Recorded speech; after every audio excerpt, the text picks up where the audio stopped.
ખેડૂતના ઘર સુધી આપણે કશાને પહોંચાડવાનું.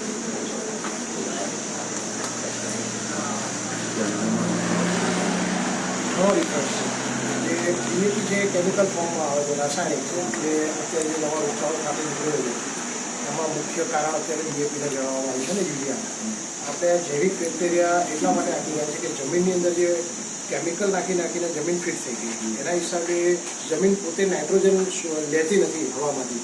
આ નાખવાથી જમીનની અંદર અળસિયા પેદા થાય છે અને અળસિયા આવવાથી અળસિયા 100 વખત 1000 વખત જીવનમાં એના ઉપર નીચે કરતા હોય જમીનમાં અને છિદ્રો પાડે એટલે જમીન પોતેની ઉર્વરા શક્તિ વધે અને હવામાંથી નાઇટ્રોજન કેચઅપ કરે તો આપણે યુરિયા નાખવાની જરૂર ના પડે.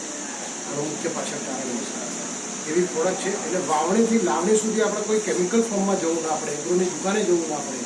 એના માટે શ્રીભૂમિ ઓર્ગેનિક તરફથી વાવણીથી લાવણી સુધી તમામ પ્રોડક્ટો અવેલેબલ કરાવી છે અને આપણે ભૂમિ સુધાર કેન્દ્ર નામ આપીએ છીએ.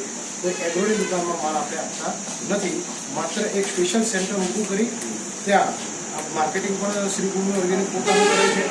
અહીંયા કન્સલ્ટિંગ પણ ફ્રી છે. કોઈ પણ કિસાનને ખેતરે જે વિઝિટ કરી એના પાણી કેવા છે, જમીન કેવા છે, વિધાઉટ એની કોસ્ટ આપણે ભૂમિ સુધાર કેન્દ્રમાંથી માહિતી અમને મળી રહે એટલા માટે આ સેન્ટર ગામમાં ચાલુ કર્યું છે. તો અહીંયાના 96 જે ગામ છે એને આપણે આવરી લઈ અને એક તસુભાર જમીનને આપણે કેમિકલ મુક્ત કરી અને ઓર્ગેનિક ફોર્મમાં લાવી છે. એના માટે મેં પ્રયાસ ચાલુ કર્યો છે અને એમાં આપ સૌનો સાથ સહકાર મળ્યો એટલે ખૂબ આભાર. બીજી છે રૂટ જ્યારે કોઈ પણ છોડ જે ઊભો છે એના સોટી મૂળ અને તંતુ મૂળ ઊભો છે.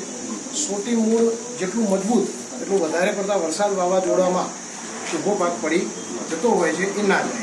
તો એના માટે આપણે આ 200 ગ્રામની પાવડર ફોર્મમાં છે. 200 લીટર પાણીમાં 1 એકરની અંદર 1 બોટલ આપણે આપીએ છીએ તો તંતુમૂળમાં 200 થી 700 ગણાનો વધારો થાય છે. એટલે એટલા બધા તંતુમૂળ ફેલાય છે કે છોડને જમીન સાથે જકડી રાખે છે, નીચેથી ખોરાક એટલે પાણી અને ખાતર ઉપાડીને સુધી પહોંચાડે છે અને સોટી મૂળને મજબૂત કરે છે. આ પણ આપણે 100% ઓર્ગેનિક ફોર્મમાં બનાવ્યું છે. આના સર્ટિફાઈડ જે તમામ પ્રોડક્ટ આપણી સર્ટિફાઈડ છે, ગેરેન્ટેડ પ્રોડક્ટ છે, રિઝલ્ટ જોરદાર છે. ત્રીજી પ્રોડક્ટ આપણી સોઇલ પાવર છે. કોઈ પણ જમીન અત્યારે જોઈએ તો ફૂગ, ફંગસ, ઇન્ફેક્શન, નિમેટોડ જેવી બીમારી જમીનજન્ય બીમારીઓ હોય છે. વધારે પડતું કાચું છાણિયું ખાતર જ્યારે ખેતરની અંદર જાય છે ત્યારે ફૂગ પેદા થાય છે કારણ કે